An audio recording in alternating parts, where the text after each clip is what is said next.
Hi, this is On Imagination. Welcome to the Ethical Asshole. I am your host, the salty bitch. So, my son just accused me of schmeagling.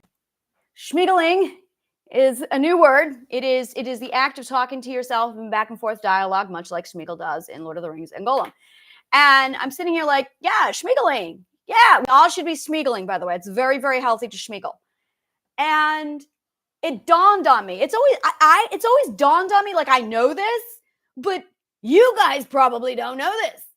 And I'm like mentioning it to my children. I'm like, yeah, he has multiple personality disorder. That's what it is. That's what it looks like. That's how it feels. And I went, oh my God, I have a movie that does exactly what I need. So I'm talking about The Two Towers. That moment when Smeagol and Gollum are arguing with himself. Oh yeah, that's totally it. Yep, that's it. That is 100% multiple personality disorder. That's how it looks. That's how it feels like. That's everything right down to the I hate you. Yep. Yeah. Oh, 100%. That is multiple personality disorder. Now, when I saw this in the movie, I was like, yeah. Like oh my God, that was so familiar to me. It didn't even faze me. Everyone, and I heard everyone around me laughing about it and mocking it. And I'm like,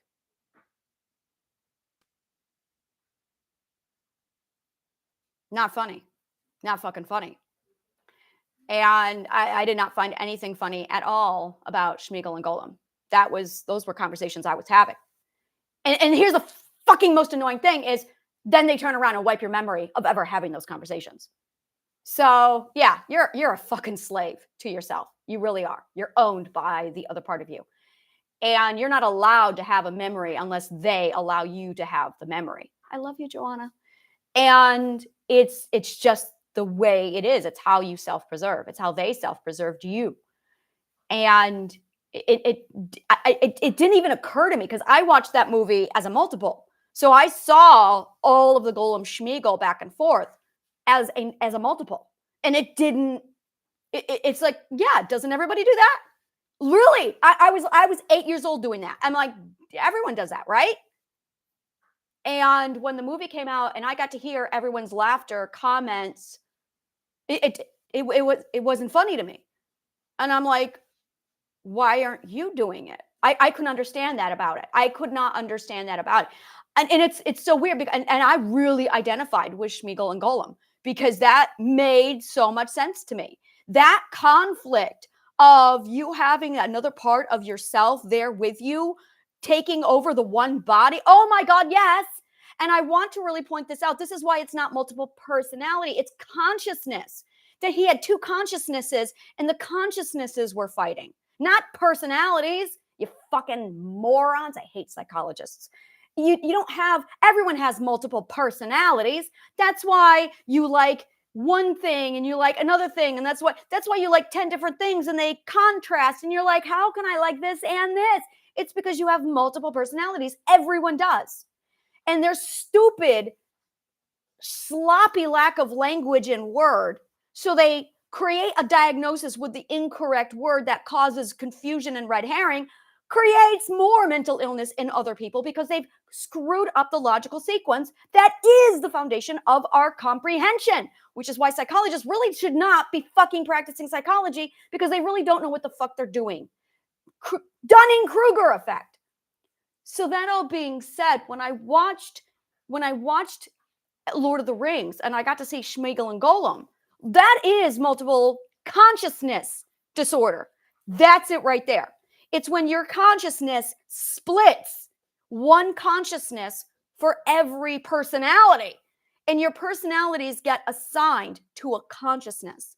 That's why you don't remember what the other one did. It's because that belongs to a separate consciousness. Now, when we integrate, we got all the consciousness together and our memories all came together. And this is the weird part. I have memories in the third person point of view and the first person point of view. I have to ask, this is something that I've always wondered. It just occurred to me. When I dream in third person and in first person. So sometimes I'm watching my dream as a third person. Sometimes I'm watching my dream as a first person. And it just occurred to me that might be a multiple thing. Lizzie, when you dream, do you dream in first person point of view or third person? You don't know. Okay. Hey, Daniel, when you dream, do you dream in third or first? He says depends on the dream. Yeah, I don't know if that's a normal thing or if that's a multiple thing. So I need to ask people this question because I'm curious about. But I have memories. Like there are several memories I have of myself where I'm watching myself, where I'm not in first person. I don't. It's really bizarre. It's really bizarre. A lot of my memories are in third person, and that's so it's literally I believe that it is an advanced symptom of narcissism, as in a narcissism abuse. And the reason why is because the pre-stages of narcissism abuse, the very first stage, is story hopping. And it's when you project, but it's when you project to the point where you put yourself in a third person point of view story, which is what empathy really is, but it's not empathy. It's when you cast yourself, and you project your identity into the life of somebody else. I call this story hopping. So that you are inside your abuser's or anyone's life, which is why you feel so much of their emotions, is because you're in the wrong story and you've thrown yourself into somebody else's story and you've abandoned your own life story. And then when you heal, you have to learn how to put yourself back in your story. And then you have to develop the discipline of staying inside your own story. And then after that, you get the luxury of learning how to, on purpose, cast yourself into other people's stories and then turn around and look at yourself and analyze your own behavior. And then I call that a double projection. And then you have the ability to then transfer yourself and put yourself into somebody else's story. And then you can accumulate both points of views and then integrate them together so that you can see the big picture. This is called mental diversification, by the way. And when you have multiple personality disorder, multiple consciousness disorder, and it is a disorder. You guys really need to understand logic and the word order and then disorder. It's a disorder. And that was something that somebody brought up. Like, we really shouldn't be using that word. Oh, no, that is the right word. They actually got that one right. You are out of sequence. That's why you have a mental disorder, is because you're out of order, as in you're not in the correct line. Your logic has been corrupted. So they've literally removed the order from your sequence, which is why you have a mental illness, because you have a disorder. Believe me, that word is absolutely the right one. Disabled, no. Illness, mental narcissism is a disease. That one is absolutely a social disease. Holy shit, is that one a disease? It moves like a disease. It acts like a disease. It spreads like a disease, and it is highly contagious. It is a language disease that is carried through our words, and it takes approximately 3 weeks to contract. And yeah, it contracts and it spreads. And you have to be exposed to another person in order to spread it. It's dormant when you go alone and you're isolated. It's really fascinating. So anyway, it's really, when you start to look at really what the logic is behind mental illness in the subconscious mind, all psychologists should be logicians. If they are not logicians, they have no fucking business practicing. They must be logicians in order to understand the subconscious mind and its sequence, which is why those dipshits are all like chasing the symptoms of the DSM-5, and because they're facing the wrong way. You have an origin, and then you have a sequence up from origin into your life. This is the Cartesian coordinate system. And when you follow the sequence, you're either going in one direction, which is out and away from the origin, or you're coming toward the origin. This is really important. When you reverse engineer, you are going toward the origin. When you are disintegrating, you are going away from the origin. As you mentally progress in mental health poorly, you are actually moving away from your origin and you are disintegrating. And as a result, your symptoms keep branching out like a tree trunk, like a tree branch, and they keep branching out. So the psychologists are so incompetent with their job and logic that they're chasing the wrong way. They're facing away from the origin, and they are chasing and tracking all the branches and the symptoms. So they're just going to continue to find a subgenre of a subgenre of a subgenre of mental illness and never get to the cause of it, because they're tracking the symptoms, and they are so illogical and incompetent at their job that they don't even know that they are not facing the right way to reverse engineer. This is why a psychologist really needs to be a scientist. And when you realize that you need to face the right way, you get to start reverse engineering the mental illnesses, which takes you back to the core and then the cause, which is why they haven't been able to figure out the problem of mental illness. But when you're integrated, disintegrated, when you are in the mindset of a multiple personality disorder, you don't get to integrate until you figure this out, you find the origin, and then you literally reverse engineer yourself, which is integration. And then, so if you have multiple personalities, well, if you have any mental illness, you need to reverse engineer yourself. That is literally the process of turning yourself to face your origin, and then you have to reverse engineer your life. Now, there's two ways you can do this. The hard way is literally reverse engineering every single event that happened from the present into your origin in the past. But that's really the inefficient way to do it, and you don't have to do it because you already know your story. You don't have to reverse engineer it. So if you know logic, and this is why you should be a logician, you just bypass the reverse engineering, locate the original, the origin, if-then clause that caused the entire sequence to go corrupt. You pull it, you add an if-then clause that corrects the dependent loop that causes catch-22s, and the sequence corrects itself instantly, and you're fine. You just need to know the if-then clause. And I have those. There's only like 7 of them. And it really starts with love. Love is nourishing growth. That's the first one that everyone needs to correct. Love is nourishing growth. If you believe that love is needing people, you have narcissism. And if you, well, love is being needed, you have narcissism. There's only 3 clauses out there that is the first logic. Love is nourishing growth. This is truth. The other 2 are narcissism. So narcissism is caused by your first logical fallacy being the wrong one. You need to get over to love is nourishing growth. Now, once you do that, it's going to feel weird because you're switching logical lines. That's a whole thing. This is, by the way, Pythagorean psychology. And once you get into the correct logical line, which is, good God, this is everything that took place with Smeagol in his brain. This is exactly what happened. This is literally the disintegration of the self. Is you abandon. So I'm so excited because this is logic. So logic is sequence. It's literally chain reaction science. It's how to order things, the order in which they are to go, and the independent to the dependent relationship. It is the growth and the sequential prerequisite of where's the dependent and where's the independent. It is the parent and the creation or the offspring, the dependent and its relativity to the independent in an entire line and sequence known as genealogy. This is where genealogy comes from. Biology, chemistry all runs off of this. Everything that is natural runs off of this. This is called integrated mathematics. It's not summation mathematics. It's an entirely different creature. That's what you guys know. Integrated mathematics is chain reaction science and how everything is relative to itself, creating more than its counterpart. Logic is literally all of this. It is the ordering, the sequencing, the science, and the study of this magnificent thing that is integrated mathematics. You need integrated mathematics to literally do everything, and your subconscious mind is run off of it. So we're going to use Smeagol Gollum as an example. When you are traumatized or you pick up a ring of Sauron, it's going to literally conflict with the self and the self's ethics so much that there will be a divide. It's literally a civil war of the self.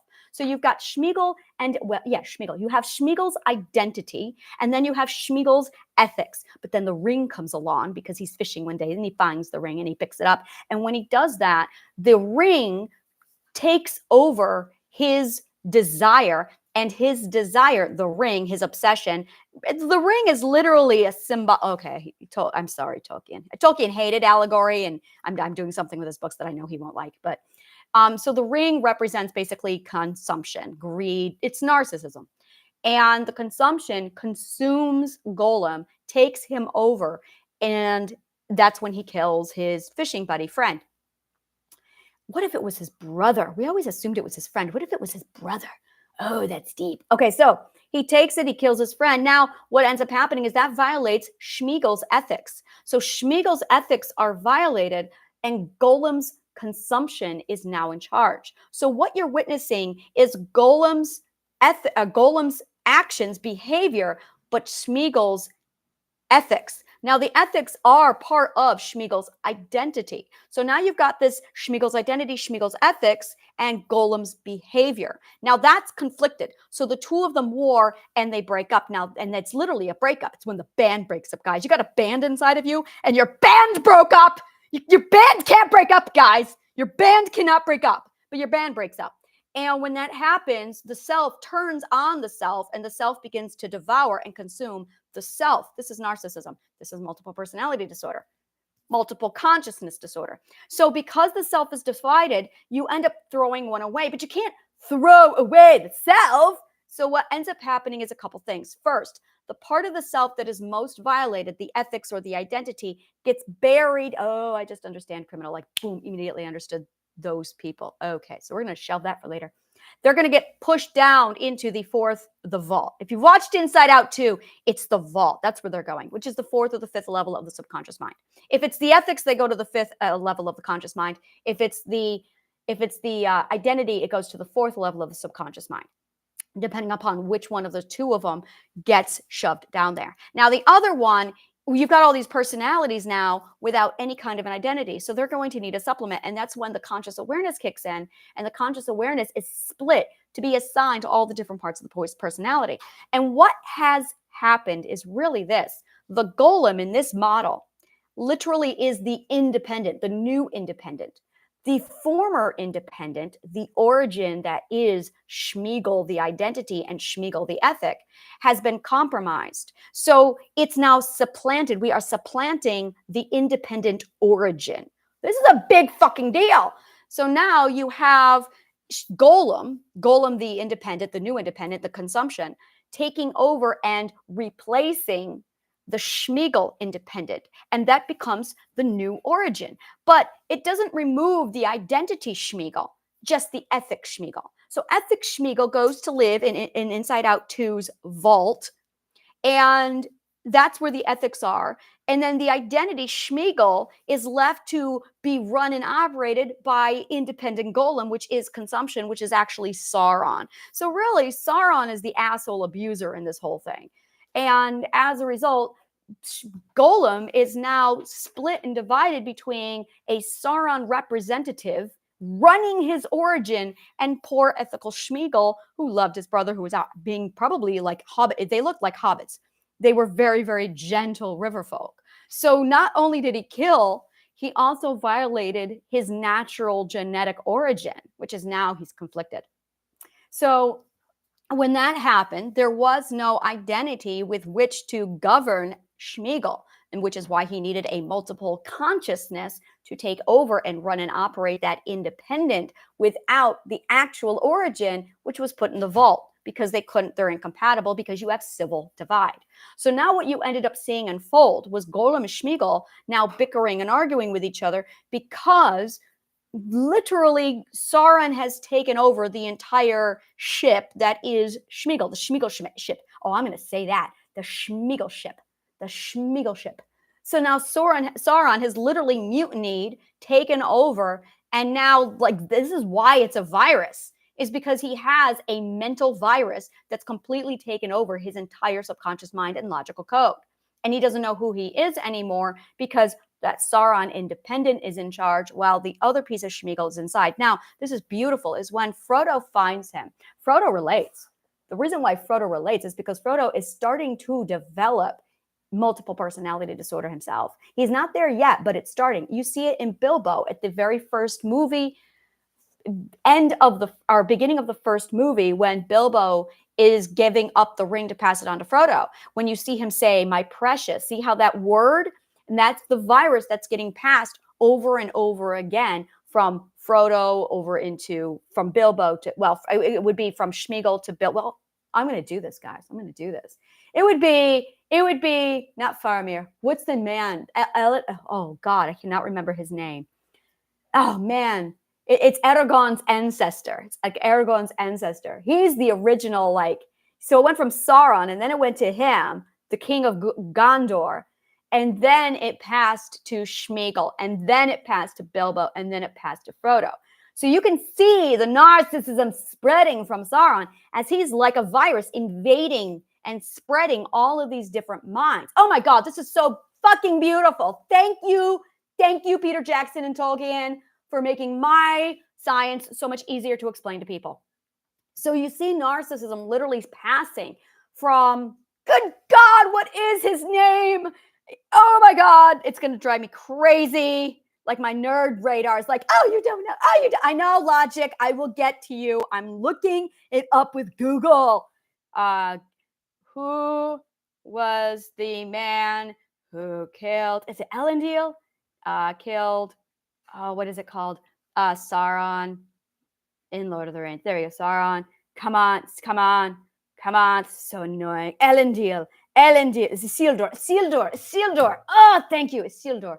Thank you. That was driving me nuts. Isildur. See, now I read Silmarillion, so my brain just went, oh, it was Elendil. Slow down. The ring was not yet invented. I know. I could like unravel Silmarillion. So Isildur. So Isildur is the first one who gets contaminated with consumption. And by the way, the orcs, and they're all like born into narcissism. That's it. That's what it looks like, guys. We're all orcs now. That's what's going on. We're all orcs. And my daughter's over there nodding like, yep, we are.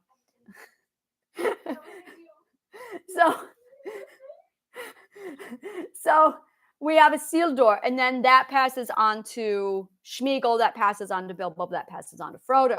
So you can see that line. So by the time Frodo catches up with Smeagol, Frodo can see the multiple personality disorder in him. He can feel the consumption. Now they're trauma bonding. That's really what's going on between Frodo and Smeagol. And you see it at the very end. When finally Sauron takes over, he's held onto him and he consumes him, consumption, and he completely takes him over. And as a result, Frodo is now completely independent, dependent upon Sauron. And as soon as they get rid of the ring, it breaks. The whole thing is literally a dichotomy of good and evil. And this is literally it. So that when Frodo and Sam gets a hold of Smeagol, Frodo's goodness actually starts to cure Smeagol and brings out the love part. This is literally what my partner did for me. Is when he found me, it brought out this, like I was able to find my love part. I was able to go, oh, that's love. And then I was able to use that as a grounding rod to separate the narcissism out of me and then purge it. And once you know, this is why it's important that you know love is nourishing growth. Because once you have that grounding rod, you can, oh, well, if this isn't, it's a metric. That's what it is. It's a metric. So you can tell when something is love or not, because the narcissist goes right for it. Well, love is being needed. Love is independence. Did you hear what I just said? That's really what need is. It's dependence. Oh, let's talk about that. Let's rip that one apart. When you talk about what you need, you're talking about dependence. So love is dependence. If you're going, I need you, you're talking about dependence. I am dependent upon you. Whereas nourishing growth is actually independence. And it's nourishing you to keep becoming more independent, which is why the narcissist targets it. So if you have one of the two logical fallacies of love, which is love is being needed, love is needing others, what you're really saying is love is being dependent, love is having others depending on you. So now they're going to go hunting for dependence. And when you understand independent-dependent relationships in linguistics, writing, literally, this is language 101. This is independent clauses. You're a clause. That's what you are. You're a clause. We're all clauses. And we're either an independent clause or we are a dependent clause. And logic is the sequencing of those clauses. So that when someone comes along, by the way, this is story. So that when someone comes along and they attack your independent, it's because they are literally putting themselves into your logical sequencing to make themselves the independent of your logical sequence. That's what narcissism is they are making themselves the independent of your sequence. The problem is your origin, your parents, your predecessors are the ones who are your origin and your independent, which is why you lose the self. Now you don't have your own story because the independent virus, narcissism, has completely taken over your code, which is why they target your family, they target your parents, they target everyone who came before them to sever the origin from you so that they are transferring your dependence from your origin, which is you, over to this viral asshole who is the narcissist. So it's literally a logical transfer of data.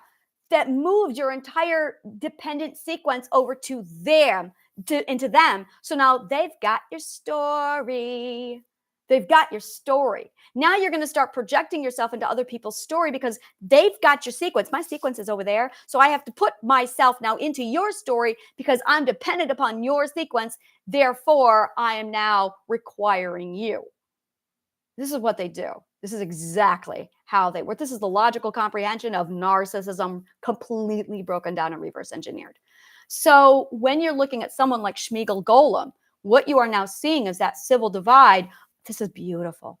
It is really the self, the true self, Smeagol, fighting back the virus that is narcissism in self-preservation, like a white blood cell attacking the virus, because this doesn't belong. This is not like the other. This needs to be rejected. So the self-preservation attacks the narcissist virus. Now, the independent goes for your self-authority, goes for your, literally, it goes right for your authority. And as a result, it goes for your authority. It creates a delusion. I have a whole thing on it. It's a book. It's over at Kindle Vella. It's called The Two Mirrors of Narcissism, and I break all this down. So once you understand the relationship there and the process of undoing that, that's really the war you are fighting. It's a civil divide, and you've got this virus inside your subconscious mind's logical sequence that you've got to reject. You got to know the logic to pull this off. And then once you understand all of this and you reject them, you can take back, you're literally reverse mutinying, and you get to take back your own mind. Now you get to dig into the subconscious mind. And this is the most beautiful thing about it. The biggest threat to a narcissist is your identity. The biggest threat to any narcissist is your identity. Now, when the narcissist shows up, the very first thing they do is hijack your identity and throw them in the brig. And this is the most beautiful thing that the subconscious mind does for you, is this is self-preservation at its purest. The subconscious mind takes you and puts you, the heart and the essence of you, into the deepest. It puts you in the vault, inside out too. It puts you in the vault. It keeps you so safe. And this is gorgeous. You're not touched. You're not harmed. You're fine. You really are fine. You are in self-preservation mode. You are a soldier, a white blood cell, and you are fighting this asshole inside your mind. That's not you. That's your warrior you, because you have a virus. You is inside the vault, safe and sound, perfectly fine, curled up and having a grand old time. When you finally win this fight and you reject this asshole narcissist and you get your mind back, now it begins phase 2. It's called a rescue mission. You've got to convince your subconscious mind that everything is safe now. Now, the subconscious mind will figure this out for themselves as soon as you stop acting like a narcissist. So as soon as you stop acting like a narcissist, the subconscious mind will detect that the virus is completely gone and will shut down and will relax. That is when it will allow the subconscious mind allows self-preservation, allows the identity to come out. When that happens, identity comes out. And now it's you familiarizing yourself with yourself again, you getting to know yourself, you nourishing yourself. And that's when the self becomes restored. And then you end up drinking milk out of straws for the rest of your life, telling people that you're fine. And you're you. But when she comes out, you realize she's perfectly fine because your self-preservation saved yourself. You saved yourself the whole time. That's the most beautiful thing about this, is you did save yourself. You just haven't met yourself yet to figure that out. But that's the gorgeous thing that's waiting for you once you sort all this out, is you did save yourself. That's what was going on. This is what it looks like when you're in warrior mode because you've got a mental virus. So it's a whole process to get your identity out. Again, this is part of the Radical Global Healing Plan. This is all over on my website. You can go take a look at the free courses there. I have corresponding read-along books that are available on Kindle Vella. It's really awesome. So when you're looking at Smeagol and Gollum and you get that back and forth, if you related, there's a good chance you have multiple consciousness disorder. Yeah, absolutely. If you are one of those persons going, doesn't everybody do that? You have multiple consciousness disorders. Absolutely. And what you are in the middle of is a civil war from the disintegration of the self. That is exactly what it is. Your self has been disintegrated. Disintegration is the undoing of integration. A lot of people think dissolve when they think disintegration. Disintegration is not dissolving. Quite the opposite. It's very, very different. Dissolution, dissolution, Dissolution, not delusion. Dissolution is literally dissolving, and that is very different from disintegration. Completely different words. That's very, very important. So when you are looking at something like multiple personality disorder, you are looking at pure disintegration of the self, not dissolution of the self, disintegration. So you have to reintegrate, and in order to integrate, you need integrated mathematics, which is literally what you see when you look at cell mitosis or cell meiosis. It's what you see when you look at literally how things, they don't split. They don't split at all. And this is where, this is where, this is where biologists didn't study linguistics or integrated mathematics to go, oh, it's not a split. Because you're not splitting. Division, divide is when you become lesser. See, rule number one in integrated mathematics, you cannot integrate, disintegrate with anything but whole numbers. You cannot have fractions. There are no fractions in integrated mathematics. Everything is an integrated whole and an integrated whole coming together to integrate. So it's literally, there are no fractions in integrated mathematics. There cannot be, which is the biggest logical fallacy of summation mathematics is you can't. That's like 2.5 children. I've got 2.5 children, and everyone thinks, so you've got 2 children and half of a child. Now, that's not true. You need integrated mathematics for that number to make sense. But we're not using integrated mathematics. So a lot of people are walking around and envisioning 2.5 means a half of a child. How is that even possible? It's not possible because you need integrated mathematics for that to make sense. So when you have the divided self, you actually have 2 greater wholes being integrated. Summarized or summation means equal, and you're looking at the value of. So 1 plus 1 is equal to 2, but they're not integrated. They are still 2 independents. But in integration mathematics, the 2 integrations or the 2 greater wholes come together to create 1 greater whole, which is the parent. A parent should be integrated into a single unit, which is the composition of 2 independents. And this is where you take a bunch of independents and you put a bunch of independents together to become a greater whole. Integrated mathematics, it's very different than summation mathematics. So that is the Smeagol Gollum, like me breaking it down, that's multiple personality disorder. That's exactly what it looks like. When the camera is switching between the 2 faces and they're arguing with each other, oh yeah, it's exactly like that. That is how I see me in my brain, or did. That is how I see me in my brain. And I've had people ask me, you're talking to yourself. Do you still have multiple personality? No, my consciousness is integrated. I have 1 consciousness. I am reenacting what it was like having my multiple personalities, but I'm fully conscious. I am not switching. Switching is when my consciousnesses, when I had multiple consciousnesses and my consciousness was taking over. When that happens, you have memory block. You have a complete segment of your memory gone because you were not in charge. You did not have a conscious memory during that time. Somebody else did. I don't have those gaps anymore. I am fully integrated, as in my conscious awareness became integrated. Now I have the ability to literally reenact the conversations that did occur that did occur. So when I hear the parts of my subconscious mind all talking, I'm part of that conversation now. It's 1 consciousness. And that's just it. It's 1 consciousness. And then when I started talking to non-multiples, they reported, oh yeah, I do that. Yeah, okay. So the question is your consciousness divided? Or do you have 1 consciousness that all of you share? Are you all under 1 umbrella of 1 consciousness? And if you don't have multiple consciousnesses, then you're not a multiple.